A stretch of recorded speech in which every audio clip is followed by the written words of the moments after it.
Hello everyone, welcome to my YouTube channel. Friends, today we discuss about a most important topic on eccentric connection. एक बहुत ही important topic eccentric connection के बारे में आज discuss करने वाले हैं, जो कि डिजाइन ऑफ स्टील स्ट्रक्चर के अंतर्गत आपसे फाइनल एग्जाम में पूछा जाता है। एक क्वेश्चन यहाँ से फिक्स है कि आपसे एग्जाम में पूछा जाएगा।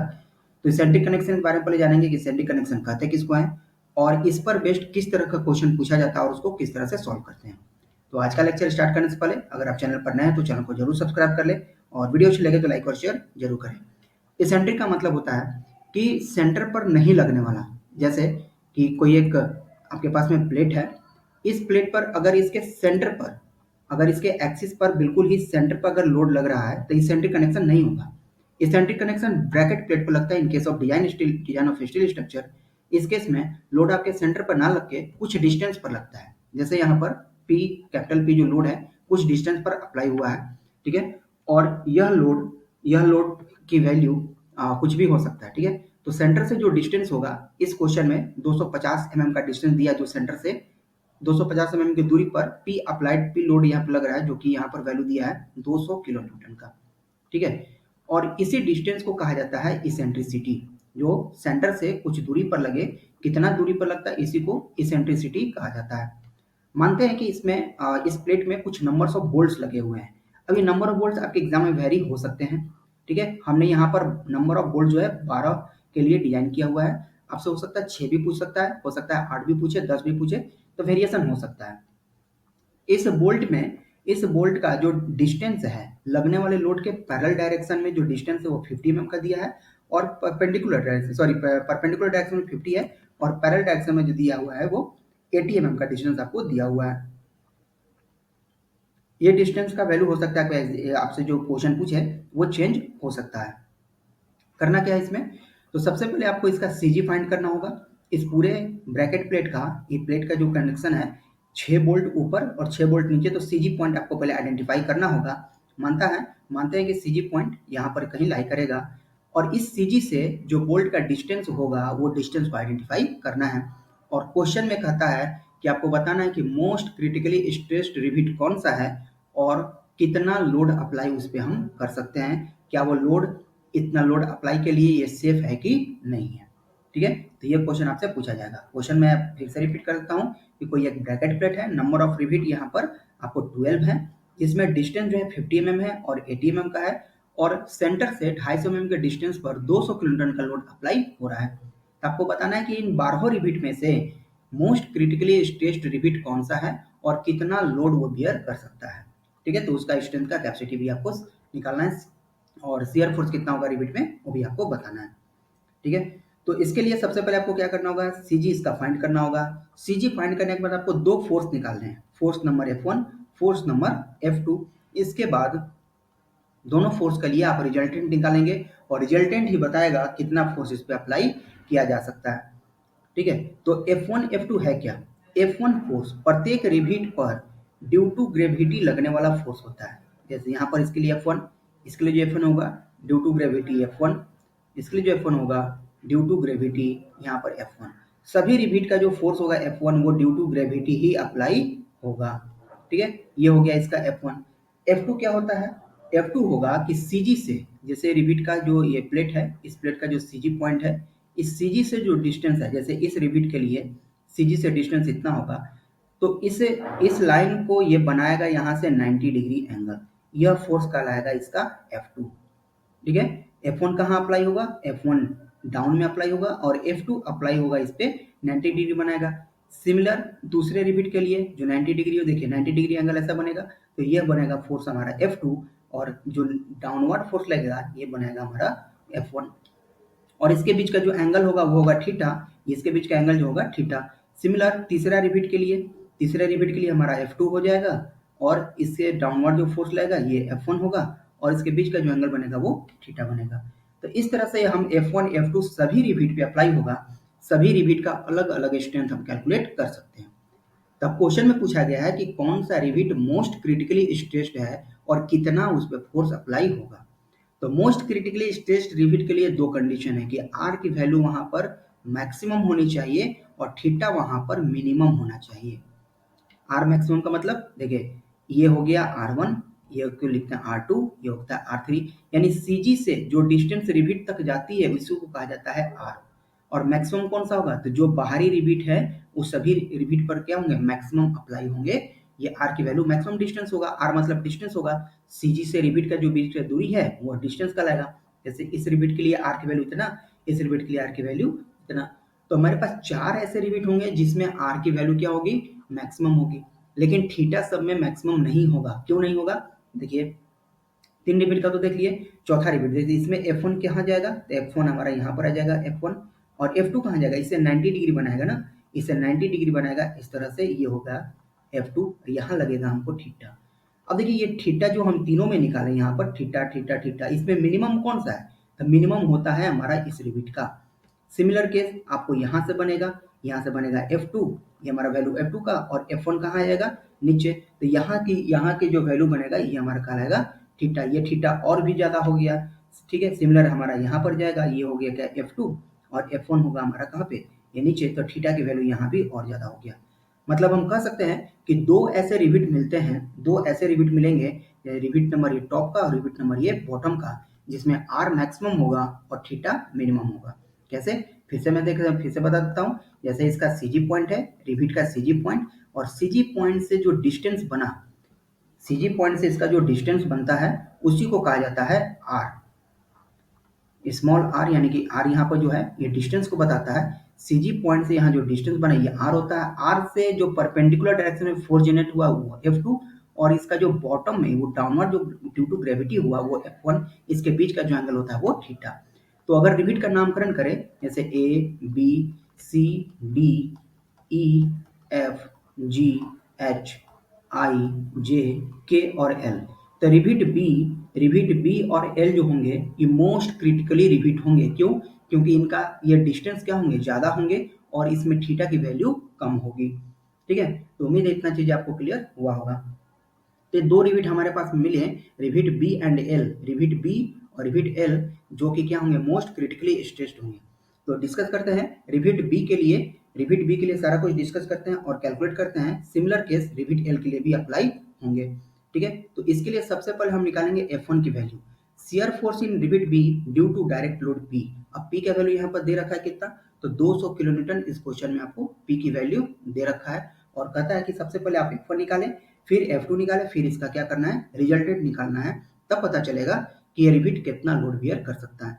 F1 निकालने के लिए हमें करना क्या होता है, फॉर्मूला है P डिवाइडेड बाई N।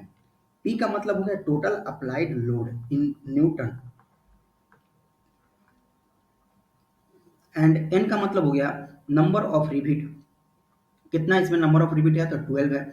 इसको जब सॉल्व किए तो इसको सॉल्व करने के बाद आ गया 16.66 किलो न्यूटन। F1 की वैल्यू आ गई 16.66 किलो न्यूटन का F1 की वैल्यू। अब क्या करेंगे, अब हम निकालेंगे इस पर F2 की वैल्यू। F2 का मतलब होता है shear force in rivet B due to twisting moment. अब मोमेंट कैसे जनरेट होगा, देखिए लोड लगेगा, डिस्टेंस मिलेगा, तो यहाँ से मोमेंट जनरेट होगा, और मोमेंट को यहाँ T से डिनोट किया गया है। मोमेंट बराबर होता है लोड इनटू डिस्टेंस, जहाँ लोड की वैल्यू है कितना, 200 किलो न्यूटन, और E की वैल्यू है 250 mm में। तो यहाँ पर वैल्यू को हम लोग पुट कर लेंगे। F2 का जो फॉर्मूला होता है, F2 बराबर आपको देखने को मिलेगा क्या, F2 बराबर T divided by summation of RI² into rivet B का निकालना है ना, इंटू में RB। T का मतलब हो गया क्या, T का मतलब हो गया कि जितना जितना लोड अप्लाइड है उससे जनरेट जो मोमेंट बनेगा, T इक्वल टू हो गया हमारा, T इक्वल टू हो गया P इंटू ई, और समेशन RI का मतलब जितना रिबिट का जो डिस्टेंस होगा। देखिए रिबिट यहाँ पर कितना डिस्टेंस, 3 डिस्टेंस, यहाँ से 3 ये 6, और 6 डिस्टेंस दूसरे साइड का, टोटल 12 रिबिट का कितना डिस्टेंस होगा वो आपको कैलकुलेट करना पड़ेगा। ठीक है, तो करते हैं इसका कैलकुलेशन। किस तरह से कैलकुलेशन करेंगे, F1 की वैल्यू हमने निकाल रखा था 16.66 किलो न्यूटन का, वहां लिख देते हैं। देखिए यहाँ पर ये रिबिट का ये CG पॉइंट है, ये चारों डिस्टेंस क्या होंगे, सेम होंगे, तो हम लोग लिख लेते हैं 4 इंटू इसका डिस्टेंस कितना होगा, देखिए यहाँ से डिस्टेंस और यहाँ से डिस्टेंस, यहाँ पर हम लोग पाइथागोरस थ्योरम लगा सकते हैं इसके लिए। पाइथागोरस थ्योरम, इसकी वैल्यू आपको पता है कितना है, तो 25, ठीक है, इसकी वैल्यू 25 है और यहाँ से जो वैल्यू है देखिए 80 mm कहाँ से कहाँ तक का है, तो ये पूरा डिस्टेंस यहाँ से हो जाएगा ये वैल्यू आपका 40। तो इसके लिए हम जब पाइथागोरस थ्योरम लगाएंगे तो क्या बन जाएगा 4 into under root 40 square plus 25 square.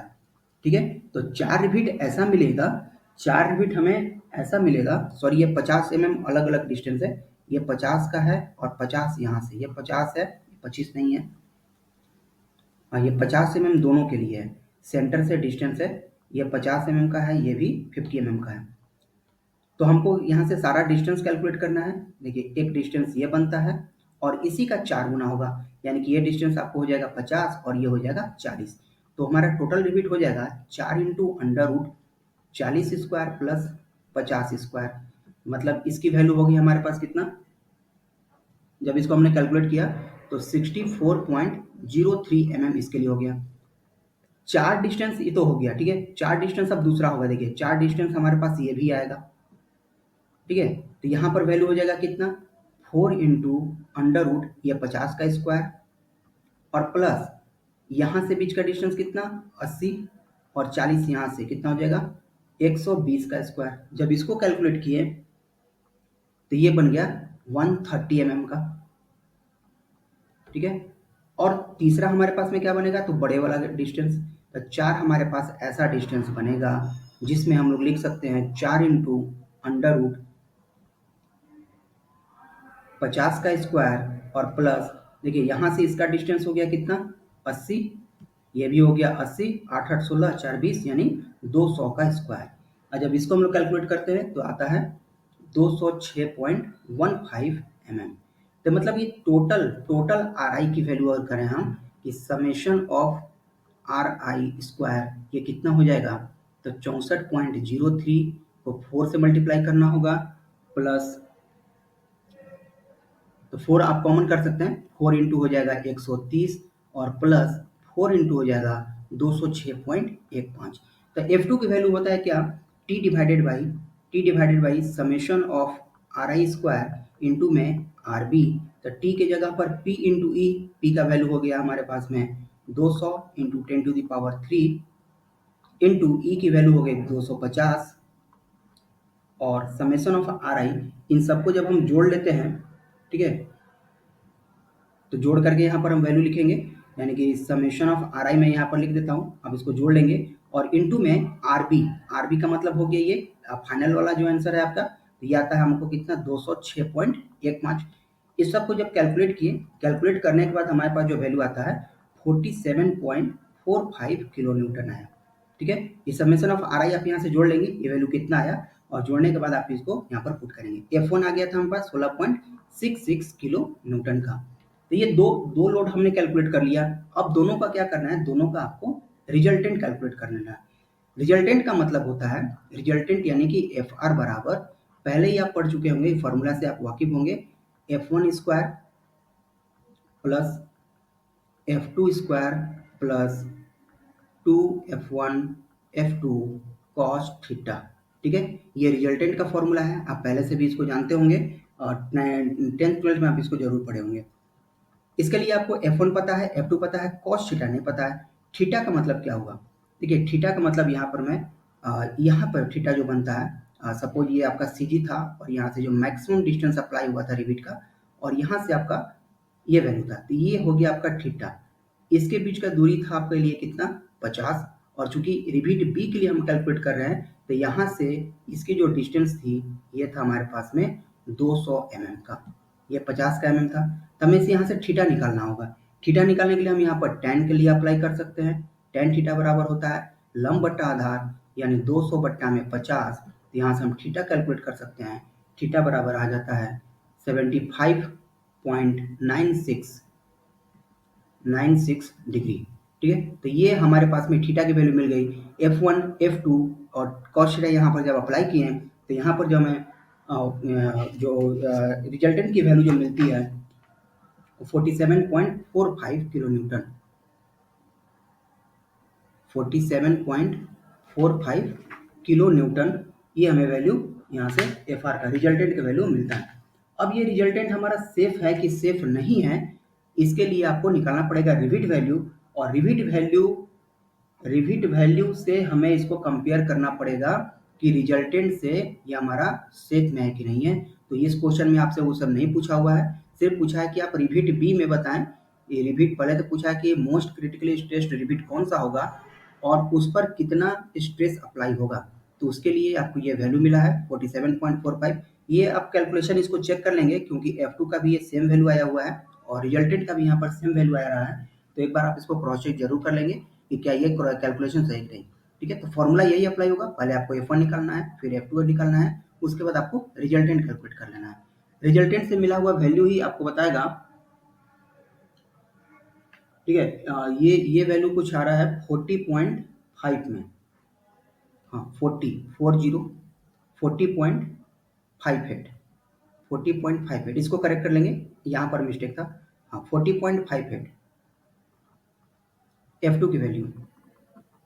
F2 की वैल्यू आएगा 40.58, तब इसको यहाँ पुट करेंगे तो ये वैल्यू मिल जाएगा 47.45 का। मतलब रिविट बी में आपको जो वैल्यू आएंगे यानी कि इतना स्ट्रेस ये बियर कर सकता है। अब ये सेफ है कि नहीं है इसको चेक करते हैं हम लोग रिविट वैल्यू से।